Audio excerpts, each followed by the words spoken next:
Muy bien, mis hermanos, nuestra narrativa esta mañana inicia con una ciudad cerrada. Y es interesante eso, es muy necesario verlo. Josué capítulo 6, versículo 1. ¿Qué dice, hermanos, ahí? Josué 6:1. Jericó estaba muy bien cerrada. En otras versiones dice cerrada, muy cerrada. Jericó estaba muy bien cerrada por miedo a los israelitas. Nadie salía, nadie entraba. Eso es lo que tenemos hoy delante. Si nosotros estuviéramos con ese pueblo, eso es lo que tuviéramos delante ahí. A 1,7 kilómetros, una ciudad cerrada, muy bien cerrada. Imposible de entrar, imposible ingresar a esa ciudad, imposible tomarla. Y ahí estuviéramos, del otro lado del río, listos para tomarla, según lo que Dios ha dicho que iba a hacer. Así que nuestra narrativa inicia con una ciudad muy bien cerrada, pero también con un pueblo que ya es santo. Santo significa apartado para Dios. Eso es lo que significa santo. Apartado por Dios y apartado para Dios. Un pueblo especialmente apartado para Dios. Y decimos que ya es santo porque ya estaban circuncidados. ¿Se acuerdan? Me decía doña Katy, pastor, voy con mi corazón circuncidados esta mañana. Me dijo eso el domingo pasado. Bueno, el pueblo de Israel también ya estaba circuncidado. Tenemos una ciudad muy cerrada, un pueblo circuncidado y listo para la batalla, y un líder, un hombre también santo, un hombre especial. La Biblia dice que Josué es un hombre que ya el pueblo había empezado a reverenciarlo, como lo hicieron con Moisés. A Moisés, me gusta cómo suena el nombre de Moisés en hebreo, Moshe. Moshe Rabenu, decían los judíos. Moshe Rabenu, Moshe Rabino nuestro, es lo que significa. Moisés nuestro maestro. Para el pueblo judío no ha habido ni habrá, hasta que Dios les conceda ver, nadie más grande que Moisés. Pero para nosotros, por la gracia de Dios, Cristo dijo, algo más grande que Moisés está aquí. Algo más grande que Salomón está aquí. ¿Y qué hizo el pueblo de Israel? Lo llevó a la cruz y lo mató. Ellos dijeron, no hay nadie más grande que nuestro Moisés, nuestro maestro.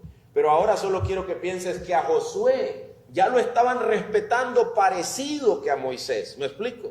Ya Josué había alcanzado también un grado de honor similar a Moisés. Josué ya no era un muchachito. Josué yo creo que ya rondaba como por sus 80 años cuando estaba aquí ya metiendo al pueblo a la tierra prometida. Nosotros normalmente pensamos que Josué era un joven. Era un joven cuando lo mandaron a espiar. Era un joven, no sé, 20 años arriba y 40 años más en el desierto. 60 como mínimo, 80 por ahí más o menos. Ya es un anciano también Josué, pero es el que está liderando al pueblo ahora. Y el pueblo lo está empezando a respetar asombrosamente, igual que a Moisés. Entonces tenemos todo listo para la conquista, ¿no? Tenemos a un pueblo listo, tenemos a un buen líder, fuerte, valiente, y tenemos una ciudad completamente cerrada.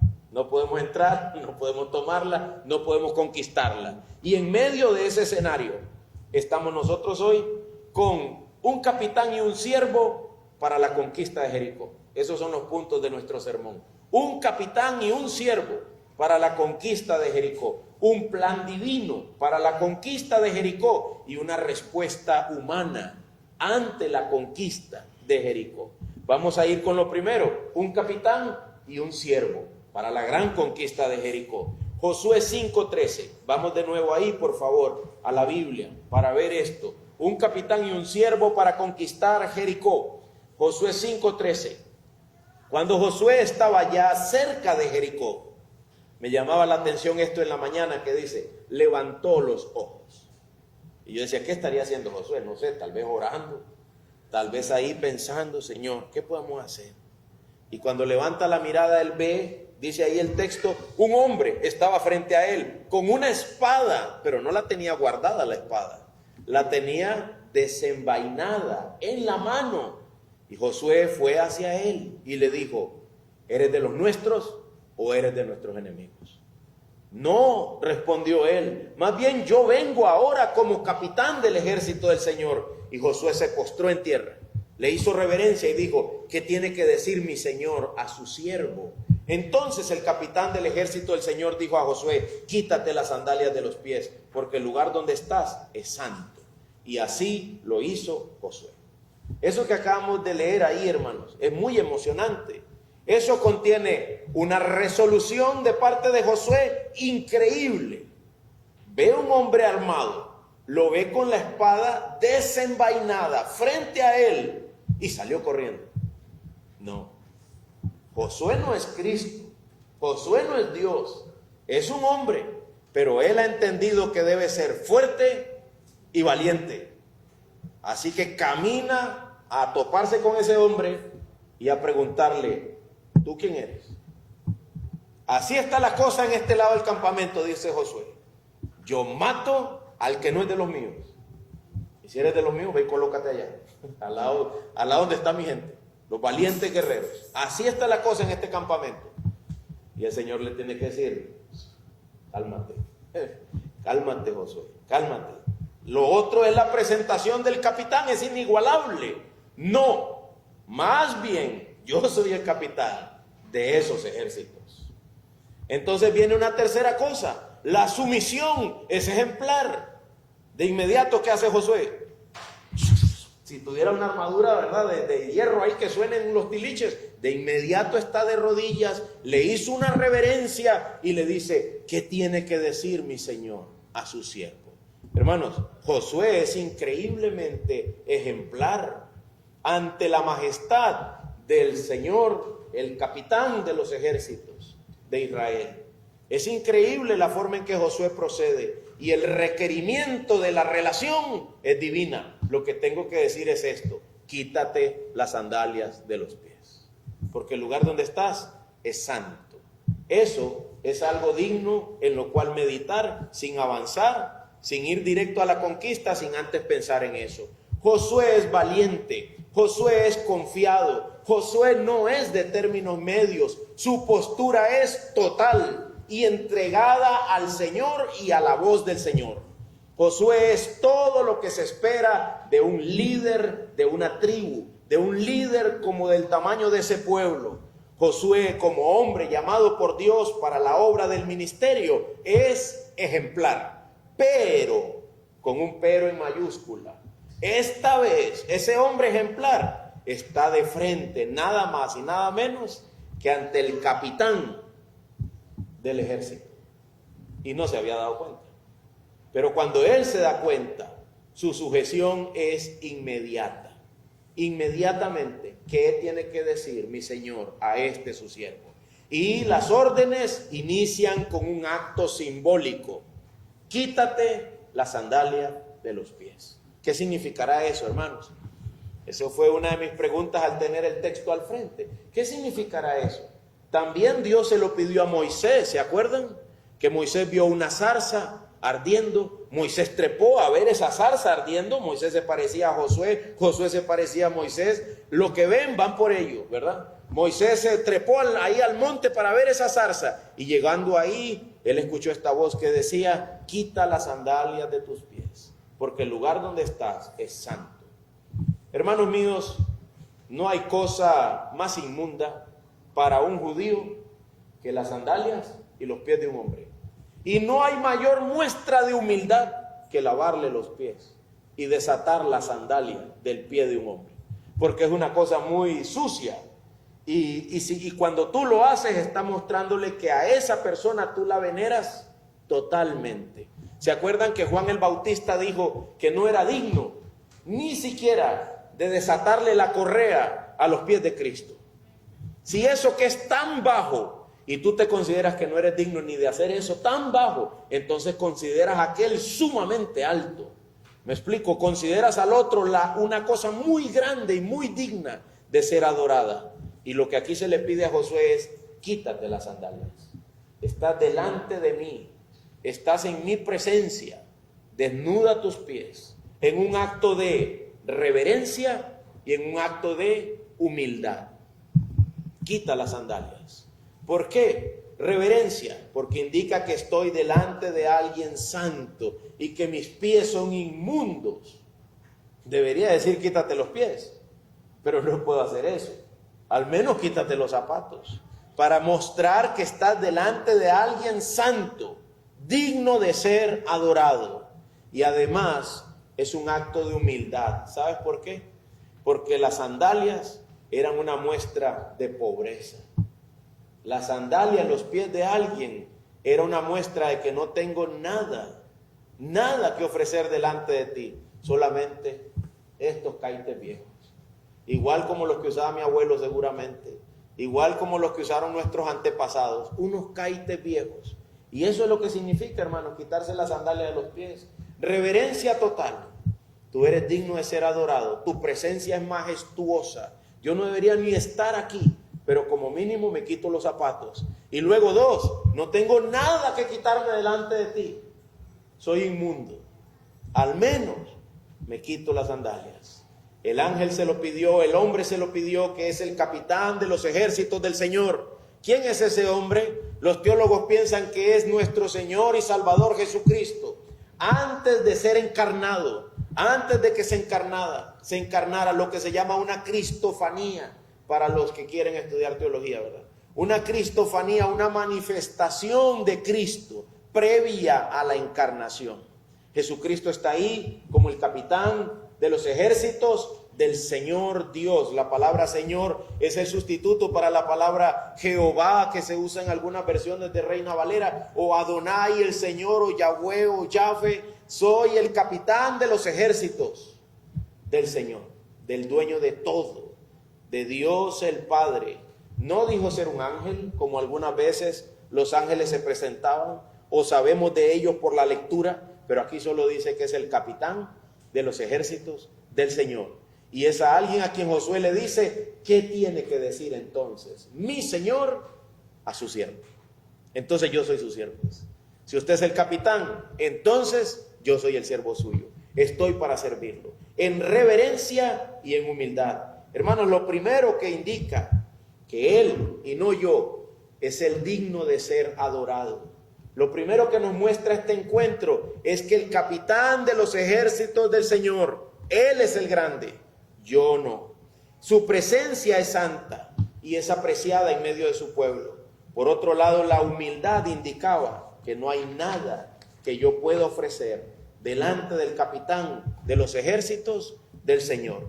Así que el escenario previo a la conquista de Jericó da al Señor su voz, el lugar que a la voz de Él le pertenece, y al hombre y su capacidad, el lugar que ese hombre y su capacidad debe tener, adoración. ¿Entiendes eso, hermanos?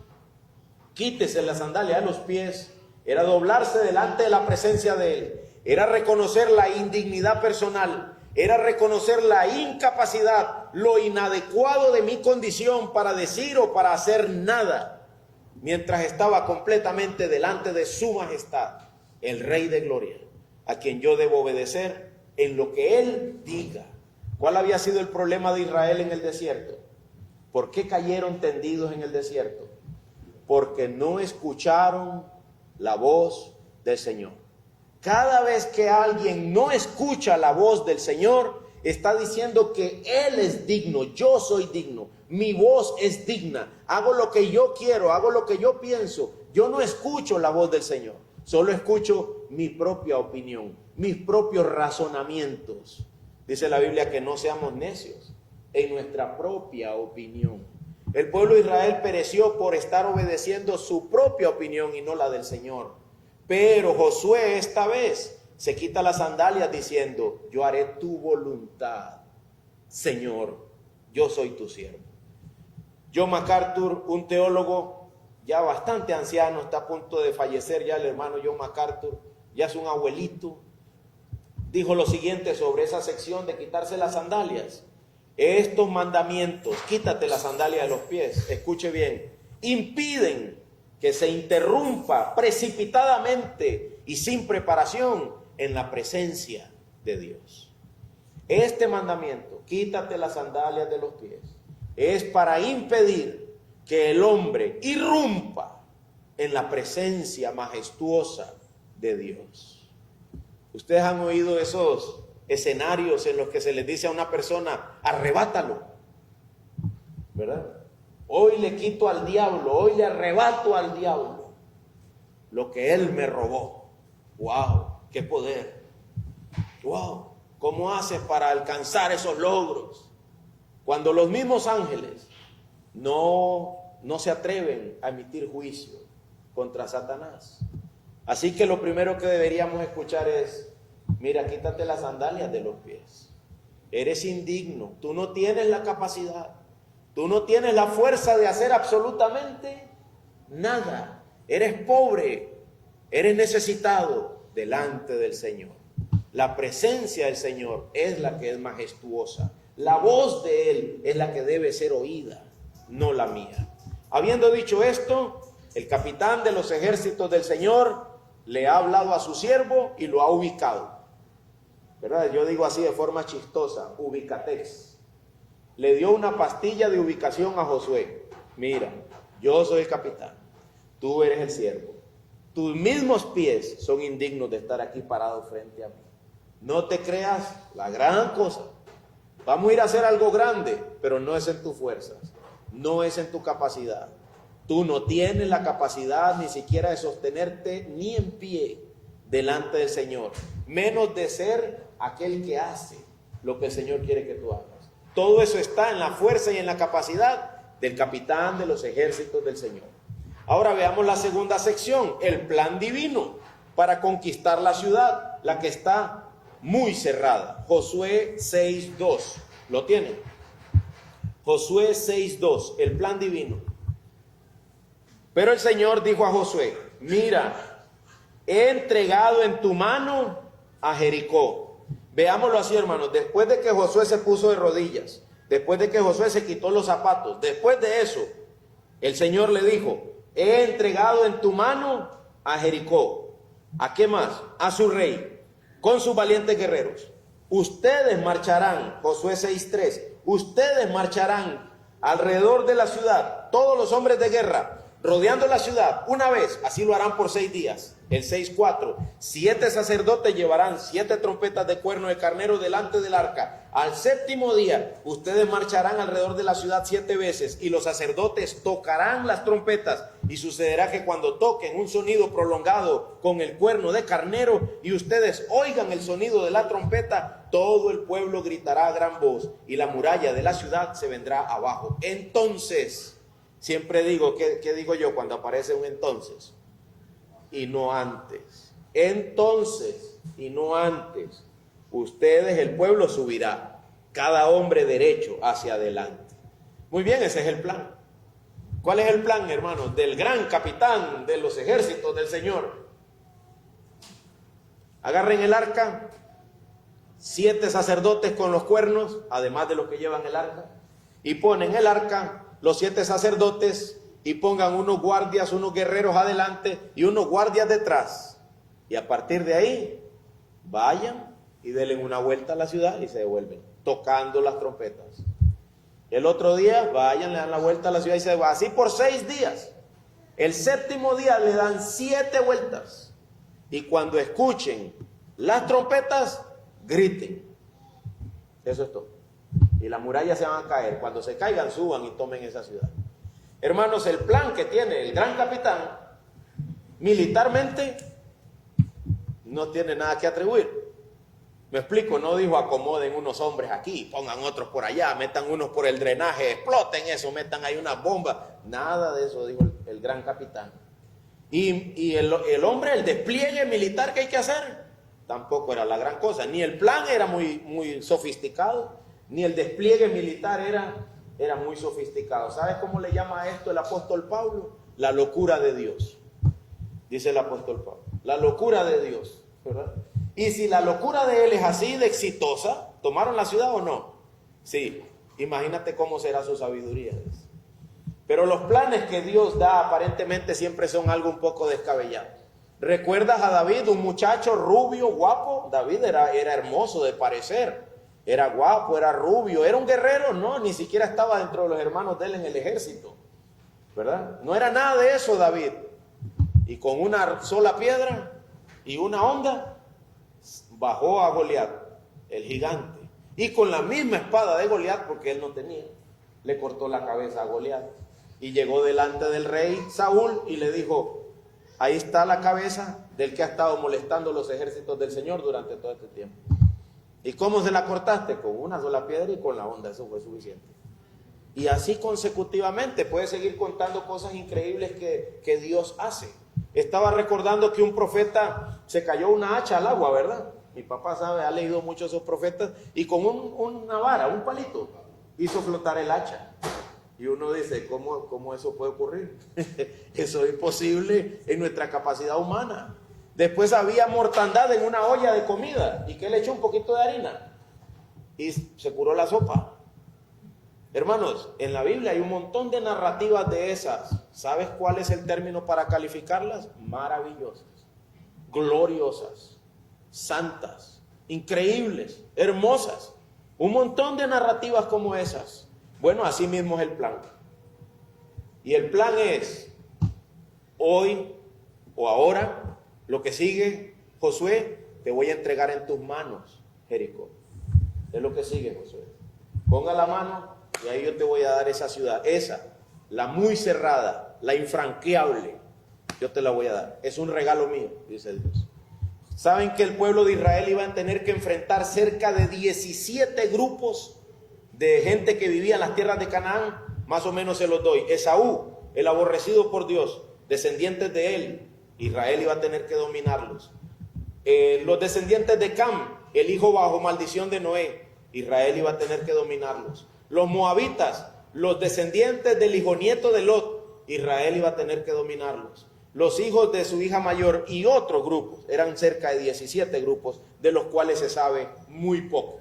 Pero de todo eso que Israel iba a tener que dominar, ¿cuál era la ciudad emblema de Canaán, la tierra prometida? Era Jericó, la gran ciudad amurallada. Esa era la cabeza del enemigo. Y Dios tenía que hacer algo, porque es lo que Josué está diciendo en su libro. Dios tenía que hacer algo. Esa ciudad era infranqueable. Nadie podía entrar, nadie podía salir. Te doy un dato sobre los muros de Jericó. Los muros de Jericó eran un doble anillo grueso. Entre ambos, ellos formaban toda esa protección. Aproximadamente 2 metros de ancho el muro externo y 4 metros de ancho el muro interno. Y entre un muro y el otro la gente ponía palos y hacía casas, como la casa de Rahab. Estaba en el muro, ahí estaba la casa. Y por arriba del muro, podían recorrer carros. Habían demasiadas R, ¿verdad? En esa idea. Por arriba del muro podían recorrer carros con caballos, carros de guerra. Por arriba del muro. Eso no era un muro cualquiera. Y la ciudad estaba puesta sobre un monte. Era imposible trepar ahí sin que te vieran.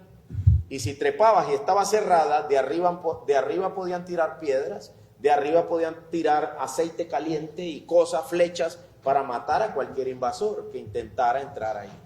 Hermanos míos, la última vez que algo como eso se vio en la historia, ¿sabes cuándo fue? Bueno, durante la Segunda Guerra Mundial. No sé qué le pasa a mi mente hoy con las R's.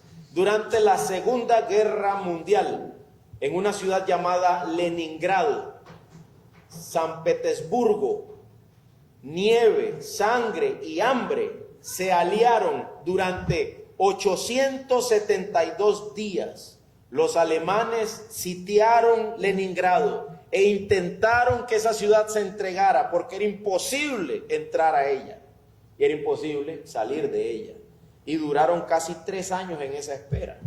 Los alemanes se fueron, ¿verdad? Ya había mucha hambre, mucha nieve, mucho frío. Y solo los que estaban afuera, no, también los que estaban dentro. En la Biblia hay narrativas de ciudades que estaban cerradas porque estaban sitiadas y la gente ya quería comerse, o ya tenían que comerse a los niños, a los enfermos, a los débiles dentro de la ciudad. Porque esa era la estrategia militar cuando estabas en un lugar como ese. Cierren todo. Tenemos enemigos allá afuera, cierren todo.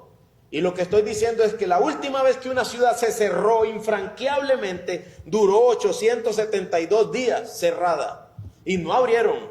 Los alemanes se fueron. Y luego los rusos abrieron ya.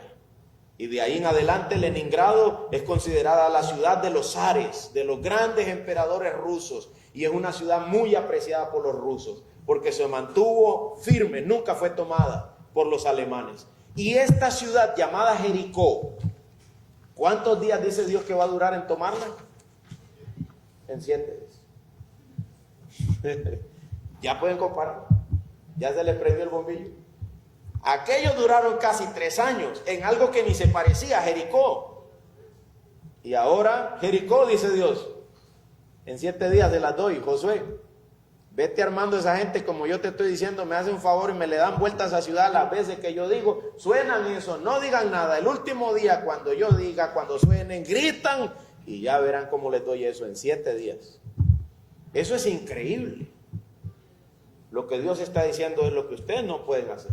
Yo puedo hacerlo. Y no se las dio el mismo día porque hay un plan para todo eso. Dios tiene un propósito con todo eso. El número 7 algunas veces significa se acabó tu tiempo. Eso significa el número 7 en la Biblia. Algunas veces se acabó tu tiempo. Se acabó. Iniciamos un nuevo proceso. Iniciamos un nuevo plan. Se acabó el tiempo para Jericó. Se acabó el tiempo de los cananeos. Ahora es el tiempo de la nación de Israel habitando esa tierra. Así que todo tenía que ir en 7 para echarle llave a lo pasado y abrir algo nuevo. ¿Me explico? Algunas veces significa eso. Otras veces significa la perfección de la obra de Dios en 7 días también. ¿Me explico? También significa eso. Pero en este caso era el fin del proceso. Ok. ¿Qué tenía que hacer el pueblo, hermanos, en ese hermoso plan del capitán de los ejércitos del Señor? ¿Qué tenía que hacer para que se cayeran esos muros? Gritar y darle vuelta, ¿verdad? Era lo que tenían que hacer. Hermanos, casi no hay versículos en la Biblia que nos expliquen lo que está pasando ahí en Josué 6, pero hay uno en Hebreos 11, búsquelo por favor, Hebreos 11:30. Y Hebreos 11:30 va a explicar por qué se cayeron los muros. Y lo que quiere decir es que va a explicar qué es lo que había en la mente y en el corazón de estos hombres que estaban dando vueltas, haciéndole caso a Dios. ¿Qué dice Hebreos 11:30? ¿Quién lo encontró? Léalo, por favor. Por la fe cayeron los muros de Jericó después de ser rodeados por 7 días. Ahí está. ¿Por qué se cayeron los muros de Jericó? Por fe. El pueblo creía. ¿Qué era lo que el pueblo tenía que hacer? Creer que Dios lo puede hacer. Y el grito, después de dar vueltas y después de sonar las trompetas, ¿sabes qué significa el grito? El silencio primero durante 6 días. Solo podían gritar en el día 7. Anteriormente, calladitos, el pueblo no grite. Solo le dan vuelta a eso y tocan la trompeta. Y el día 7 sí, cuando escuchen la trompeta, griten. Y el pueblo allá al kilómetro 700 también gritó. Y los muros se vinieron abajo. ¿Qué significa ese grito? Significa 2 cosas. Victoria, era un grito de victoria. Pero se lo tenían que echar con los muros de pie. Yo creo que alguno hubiera pensado, yo voy a esperar que se caiga y luego gritamos mejor. El grito era de confianza plena. El grito es como cuando tú oras, tú lo harás, Señor. Tú sabrás hacerlo. Tú eres el dueño de esto. No soy yo. Haz tu voluntad. Muestra tu gloria. El silencio, obediencia. Y el grito, confianza en que Dios lo haría. Porque era gritando y cayéndose el muro. No antes. No antes. Y cuando los sacerdotes iban a pasar el río, ¿cómo era? Paro el río y luego pasan. No, caminen hacia el río crecido y cuando se les mojen los pies, en ese momento el río va a parar. No antes. Hermanos, esta es la forma en que Dios muestra su gloria maravillosamente. Él con algo que no parece lógico y nosotros creyendo que Él tiene el poder. Creyendo que Él sabe lo que hace. Él va a llevar a un puerto seguro mi vida, su obra, su ministerio. Dice el hermano Tony, por eso yo duermo tranquilo, porque yo sé que el dueño de la iglesia es el Señor. Por eso me acuesto y duermo, porque esto lo tiene que hacer el Señor. El Señor es el que está plantando su iglesia. El Señor es el que la está haciendo crecer. El Señor es el que está haciendo que el evangelio avance. Nosotros solo somos siervos de Él. Él es el que lo hace. Por último, hermanos, ¿cuál debe ser la respuesta humana ante la conquista de Jericó? Ya vimos al capitán y el siervo. Ya vimos el plan. ¿Y sobre qué estaba basado el plan? Que era fe. Y ahora, ¿cuál debe ser la respuesta del pueblo cuando Dios les dé la ciudad? Dice Josué 6:15. Entonces, y no antes, en el séptimo día se levantaron temprano al despuntar el día, Josué 6:15, y marcharon alrededor de la ciudad de la misma manera, pero 7 veces. Solo aquel día marcharon 7 veces alrededor de la ciudad. A la séptima vez, cuando los sacerdotes tocaron las trompetas, Josué les dijo: griten, pues el Señor les ha entregado la ciudad. La ciudad será dedicada, aquí viene, la ciudad será dedicada al anatema. Ella y todo lo que hay en ella pertenece al Señor. Solo Rahab la ramera y todo lo que están en su casa vivirán, porque ella escondió a los mensajeros que enviamos. Pero ustedes tengan, subraye eso, hermano, usted en su Biblia o en su mente, tengan mucho cuidado en cuanto a las cosas dedicadas al anatema. Anatema es bajo maldición, bajo juicio. Tengan mucho cuidado con las cosas dedicadas bajo juicio, no sea que las codicien, no sea que las codicien, y tomen las cosas del anatema y hagan maldito el campamento de Israel y traigan desgracia sobre él. Toda la plata, el oro y los utensilios de bronce, de hierro están consagrados al Señor, entrarán en el tesoro del Señor. Ahora pase conmigo por favor al 22. Pero Josué dijo a los 2 hombres que habían reconocido la tierra: entren a la casa de la ramera, cuando ya se había caído el muro, y saquen de ahí a la mujer y todo lo que posea, tal como se lo juraron. Entraron pues los jóvenes espías y sacaron a Rahab, a su padre, a su madre, a sus hermanos y todo lo que poseían. También sacaron a todos sus parientes y los colocaron fuera del campamento de Israel. Entonces le prendieron fuego a la ciudad y todo lo que había en ella. Y luego el versículo 26, entonces Josué les hizo un juramento. Josué hizo que este pueblo jurara, y a ellos jurando: maldito delante del Señor el hombre que se levante y reedifique la ciudad de Jericó. Dice: con la pérdida de su primogénito echará los cimientos, y con la pérdida de su hijo menor colocará sus puertas. ¿Cuál debe ser la respuesta del hombre ante la conquista de Jericó? Que Dios le regaló Jericó a este pueblo, porque el que botó los muros fue Dios. ¿Cuál debe ser la respuesta? No contaminarse con lo que estaba dedicado al anatema. 1, 2, dedicar todo el oro y toda la plata y todo lo de hierro para el Señor. 3, redimir lo que había que redimir. Solo podía salir vivo de ahí, eso significa redimir, sacarlo con vida, mantenerlo con vida. Solo podía salir vivo de ahí lo que Dios había dicho que había que sacar vivo, que era Rahab y sus familiares, nada más. Todo lo demás tenía que morir ahí, ser quemado bajo fuego. Y guardar el juramento: maldito el hombre que reedifique esa ciudad. Eso es lo que el pueblo tenía que hacer. Una vez que Jericó había sido entregado, eso es lo que el pueblo tenía que hacer. Hermanos, la entrega de Jericó por Dios al pueblo era definitiva.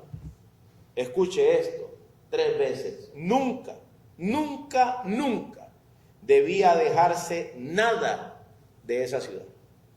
No había que dejarse absolutamente nada, solo lo que Dios dijo. El oro, la plata, el hierro, eso era de Dios, porque Dios pensaba construir un templo muchos años más tarde. Iba a usar ese oro, iba a usar esa plata, iba a usar ese hierro. Todo eso, Dios lo redimió, Dios lo pidió. Pero lo demás, todo tenía que quemarse. Todo tenía que morir. Hasta la gente, hermano, tenía que morir. Increíble, ¿no? Hasta la gente tenía que morir. No se podía dejar uno nada de esa ciudad. Esa ciudad era la ciudad cabeza de todos los enemigos de Israel, y tenía que quedar completamente arrasada. Solo lo que Dios dijo se podía quedar. Pastor, ¿qué tiene que ver todo eso con nosotros? ¿Vamos a ir a conquistar Jericó o algo así? ¿Cuándo? ¿Y ese plan hay que ponerlo en práctica?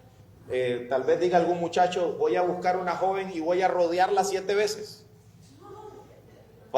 Está su corazón duro, cerrado y no quiere nada conmigo. Voy a rodearla 6 días seguidos una vez y el séptimo 7 veces. Y hermanos, ayúdenme a gritar porque ese día se cae el muro de ese corazón y es mía esa joven. ¿Será eso que Dios está llamándonos a hacer? ¿Será algo como eso? O alguien dice, pastor, aquí estoy dando vuelta alrededor de esta casa porque la están vendiendo carísima, pero tal vez dándole vuelta, resulta que la rebajan y la tomo por mí a esta casa. ¿Será eso? O dándole vuelta al Isuzu D-Max allá en donde los venden, el carro trepado en la rampa y usted dándole vuelta 7 veces con una trompeta para ver si Dios se lo da. ¿Será eso lo que Dios nos está llamando? No tiene nada que ver eso no se trata de eso. Hermanos, nosotros hemos leído que nuestra lucha, en Efesios 6:12, escuche, nuestra lucha, la de nosotros hoy, no es contra sangre, no es contra carne. Nosotros no vamos a ir a tomar ninguna Jericó, ni estamos tomando el corazón de ninguna persona, ni el carro del otro, nada de eso. Nuestra lucha es contra principados, contra potestades, contra poderes de este mundo de tinieblas. Escuche, fuerzas espirituales de maldad. Nuestra lucha es contra fuerzas espirituales de maldad. Y las palabras que usa Pablo, principados, potestades, lo que da la impresión es que el diablo se organiza y organiza sus ángeles, organiza sus demonios y organiza todo lo que tiene en esta tierra para luchar contra nosotros. ¿Has escuchado eso, hermano? De nuevo, Efesios 6:12.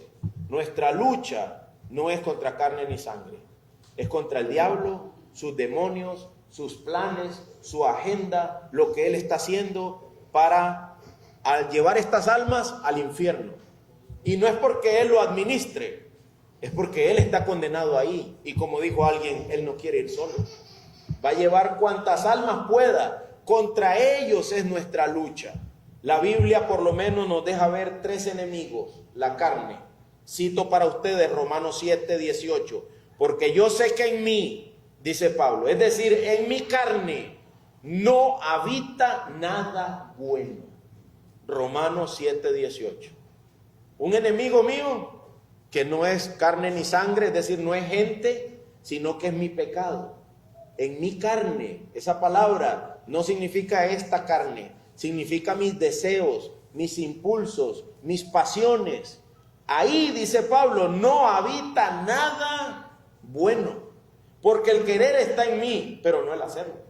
Dice, porque el querer está presente en mí, sí, pero el hacer el bien no.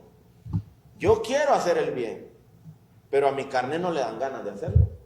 Mi carne prefiere pecar, mi carne prefiere dormir antes que levantarme a hacer un devocional. Mi carne prefiere no leer la Biblia. Mi carne prefiere ver el Facebook antes que abrir la Biblia y leerla.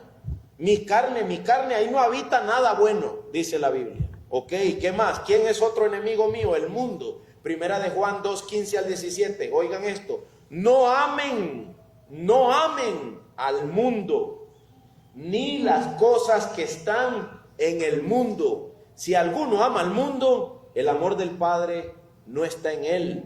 Porque todo lo que hay en el mundo, y aquí viene, la pasión de la carne, las pasiones de los ojos y la arrogancia de la vida. Deseos que tengo yo en mi carne, deseos que tengo yo en mis ojos y la arrogancia de la vida. Ser un engreído, pecador, vanidoso, jugando de vivo. La arrogancia de la vida no provienen del Padre, sino del mundo. ¿Verdad? Cuando yo por primera vez, yo jalé caña por mucho tiempo, pero nunca había yo conversado con sancarleños. Por primera vez, yo estaba ahí con el camión cargado y llega uno y me dice, gallo. Yo me sentí pollo. Gallo. Y yo dije, ¿qué es? ¿Eso qué es? Pero cuando lo están inventando, primo, cuando están inventando eso, papi, también ha oído que los sancarleños dicen así. Hermano David seguro también ha trabajado ahí cerca de Río Naranjo, no sé. Pero si has tenido algún contacto con la gente de San Carlos, con los hombres del campo, los trabajadores, gallo. Y yo me sentí tan feo. Digo, gallo, ¿qué quiere decir eso? Y yo sentía que mi alma me decía, no, tú eres un pollito. Y yo dije, sí, prefiero ser eso y no jugar de gallo. Pero ellos se dicen gallo, gallo, gallo. Y claro, hermanos, eso es vanagloria de la vida. Vanagloria de la vida, arrogancia. ¿Por qué yo voy a querer que me digan a mí gallo? ¿Verdad? Dios nos ayude a sentirnos como un pollito. Hombres que dicen, vos sos guapo, ¿verdad? Dice mi esposa, el tumbalocas del barrio. ¿Qué se hizo mi esposa? ¿No está? Ahí está. El tumbalocas del barrio. Pero ¿sabes qué dice otro libro? Es mejor ser el tonto del barrio y salvo por la eternidad. Mejor. Que digan las muchachas, ese hombre es tonto, que yo lo silbo y nada. Yo prefiero que yo no oí. Yo no me di cuenta. Yo soy medio tonto y no me doy cuenta de lo que pasa alrededor mío. Es mejor. Es mejor. Y ser salvo eternamente. Todo eso es la vanagloria de la vida, la arrogancia de la vida, los deseos de la carne, los deseos de los ojos. Debemos tener cuidado con eso. ¡Ay, qué bonito! Y ya queremos ese vestido, ya queremos ese bolso, ya queremos esos zapatos, ya queremos ese carro. Y deudas, ¿verdad? Para pagar la otra deuda y la otra deuda, porque todo lo que veo lo quiero. No améis al mundo ni las cosas que están en el mundo. Si alguno ama al mundo, el amor del Padre no está en él. No está en él. Nosotros hemos de ser sobrios, medidos, cautelosos. Debemos pensar, pero yo necesito eso. No es una necesidad. Bueno, ahí se queda para cuando yo tal vez pueda un día darme ese placer. Pero si no lo necesito. Yo tengo a Cristo y tengo todo lo necesario para mi vida. Y sigo con la vida. Hay que tener mucho cuidado. Podemos desviarnos a la izquierda o a la derecha en cualquier momento, de cualquier forma, amando el mundo y las cosas de este mundo. Recuerde, nuestra guerra no es contra la gente, es contra mi carne, es contra el sistema del mundo. El sistema del mundo dice, lo quiero y lo tengo. ¿Se acuerdan? Lo quiero y lo tengo. Eso dice el sistema del mundo. Lo quiero, lo tengo. Me lo merezco. Eso dice el sistema. Me lo merezco. ¿Verdad? Bajarse del carrazo ahí. Hermano, qué bonito carro. Sí.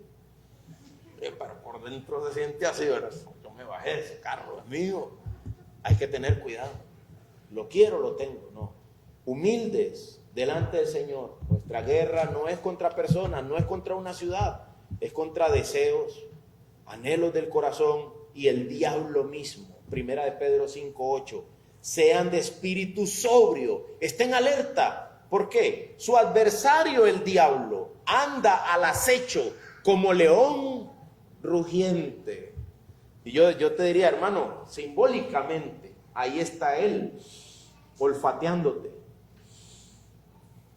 A ver, ¿saben qué se come el león? A la presa más débil, a lo que se va quedando atrás, al que se aparta de la manada. Eso es lo que el león se come.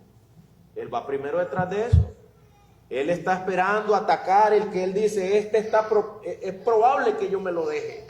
Así que él anda como león rugiente buscando a ver a quién devorar. Él te agarra ahí el lunes en la mañana y dice, vamos a ver a qué huele este hermanito. A ver si me lo puedo comer. Aquí huele a algo. Y va a ir por eso. Va a ir por eso insistentemente, constantemente. Los viejitos decían, vaya rápido, antes que el diablo lo sepa. ¿Se acuerdan? Vaya rápido, antes que el diablo lo sepa. Parece broma, pero es verdad. Es verdad. Antes que él se dé cuenta. Él no lo sabe todo, hermano. Él no lo sabe todo. El único que sabe todo es Dios. Pero él anda como león rugiente, buscando a ver a quién devorar. Él va al cielo y pide permiso. ¿Me dejas zarandear así a Rafita? ¿Me dejas? Y debemos suplicar a Dios en la oración del Padre Nuestro. Dice, líbranos del mal. Eso significa de todo tipo de mal. No dejes que Satanás me zarandee. Guárdame. Jesús le dijo a Pedro, el diablo te ha pedido para zarandearte como al trigo, pero yo he rogado por ti, que tu fe no falte. Le dice, Pedro, te van a meter una sacudida tremenda. La última vez que el diablo sacudió a uno de los discípulos, a uno de los apóstoles, ese fue y se ahorcó. Judas. Ese fue y se ahorcó. No aguantó. Pero Jesús dijo a Pedro, yo he rogado por ti para que tu fe no falte. Y como Él es Dios y sabe todo, y si tú una vez vuelto, confirma a tus hermanos. Cuando regreses, enfócate en la obra. Y así fue. Lea los evangelios y verá cómo Pedro fue zarandeado. Y es Pedro el que está diciendo, sean sobrios. El diablo anda viendo a ver a quién devorar. Hermanos, estos son en esencia nuestros enemigos, pero todos ellos están encabezados por un corazón rebelde, un corazón de piedra que Dios tiene que conquistar y entregárnoslo en la mano. Porque el mundo, la carne, Satanás, todos ellos tienen todo a favor si mi corazón no ha sido regenerado.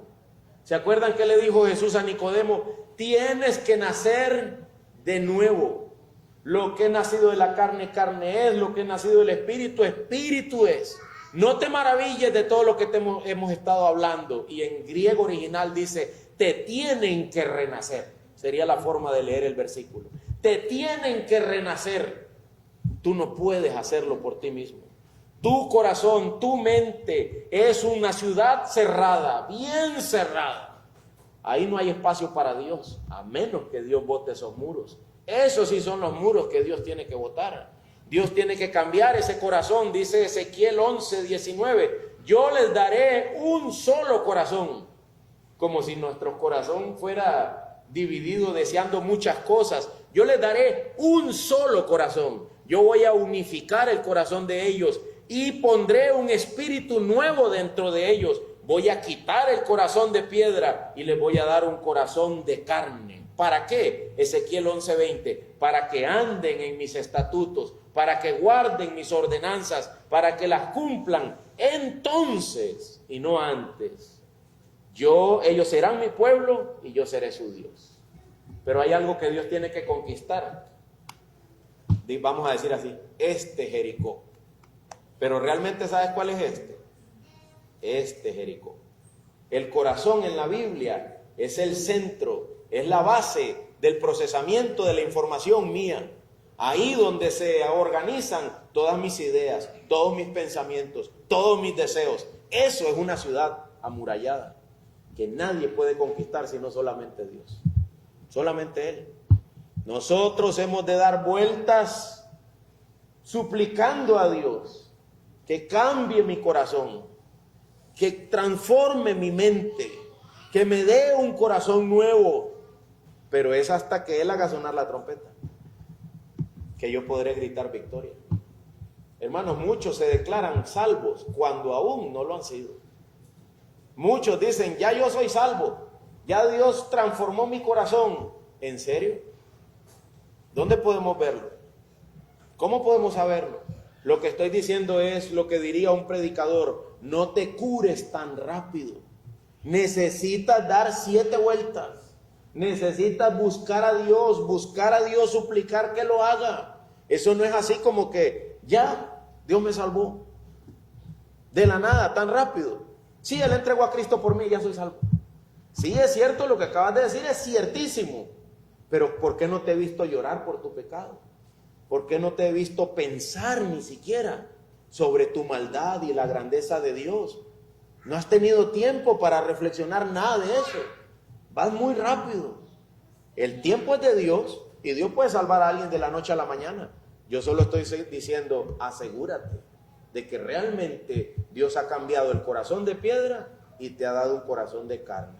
El de piedra, me encanta el corazón, ¿verdad? La comida, un corazoncito de res con papas, cosa más rica, eso.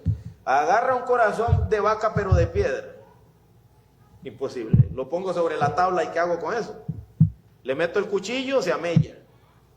Es imposible operar, trabajar, hacer trocitos un corazón de piedra. Pero un corazón de carne, ese sí.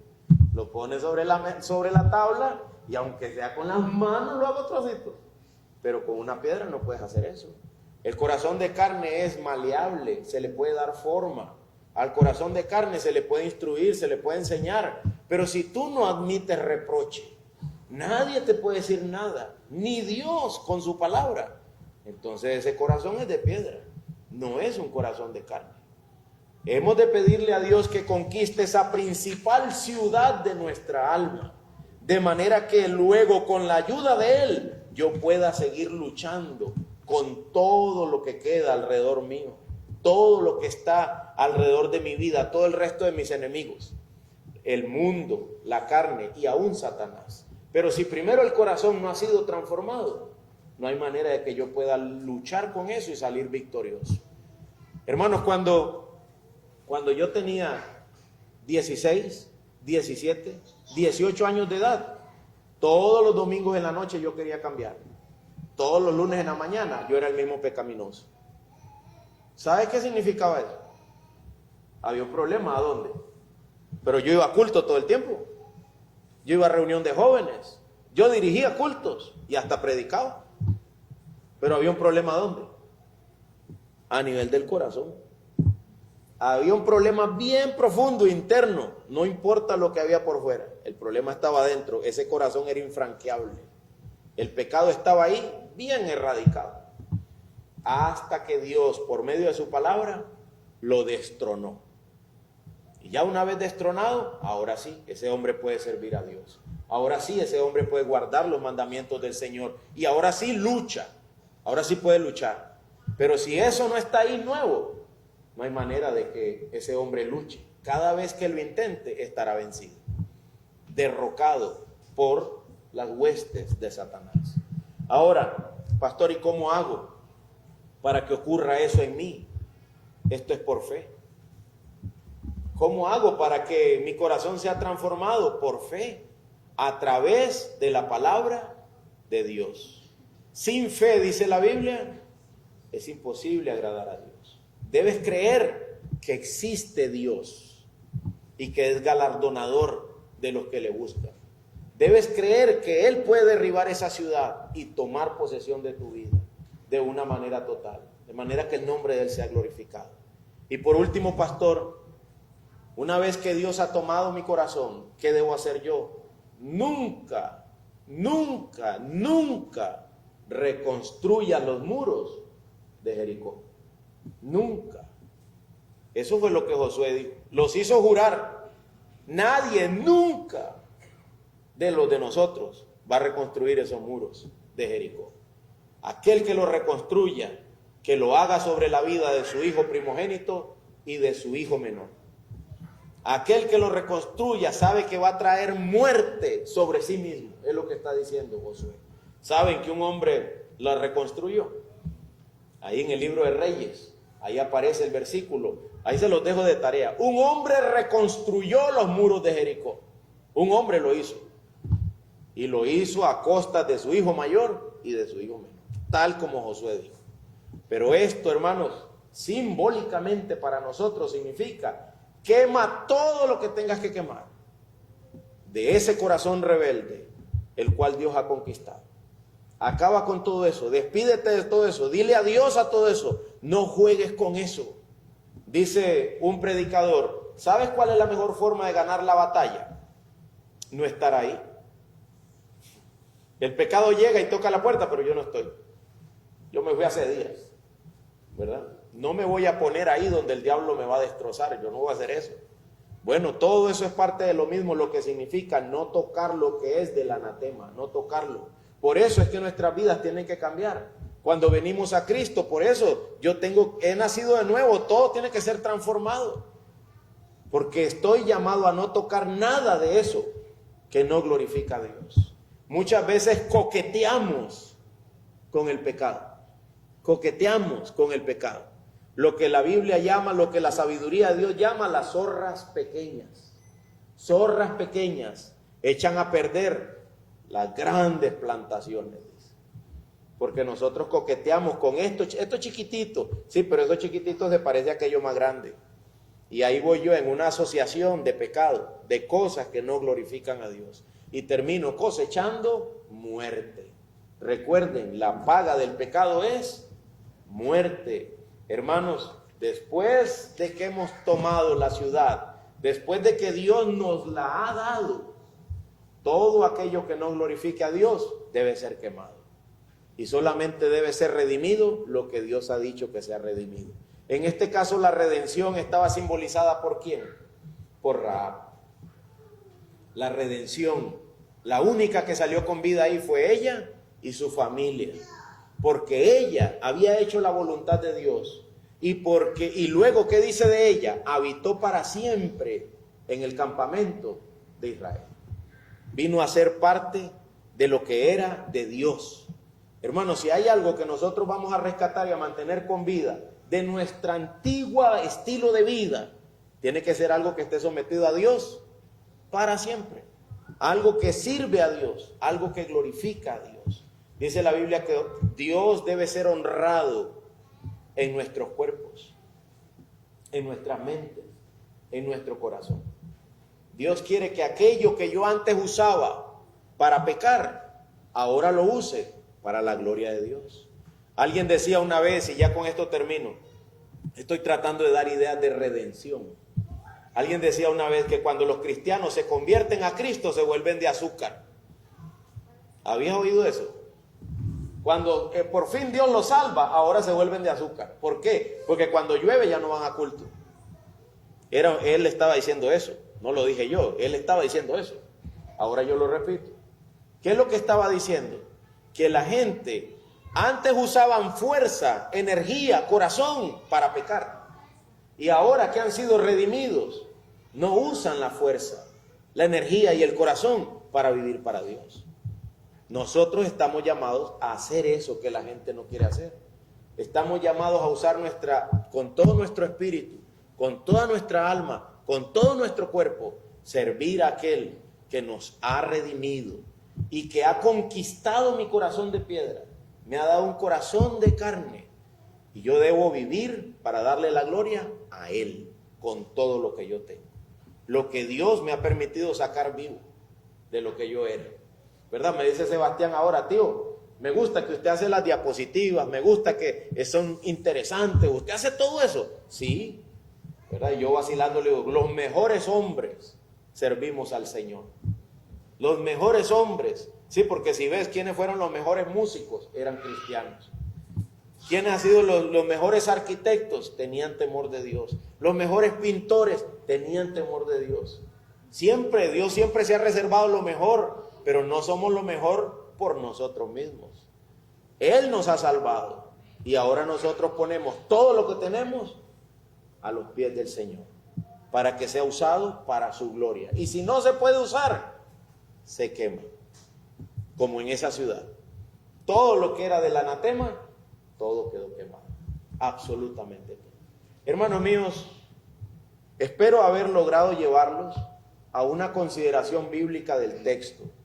Este texto de Jericó no quiere decir solamente que Dios te va a dar la conquista de tu mal carácter, que Dios te va a dar la conquista de ese hijo rebelde. Puede que sirva para cualquiera de esas cosas, pero por sobre todo es para decir, la capital del pecado en tu vida es tu corazón. Y ese, dice Dios, lo cambio yo lo transformo.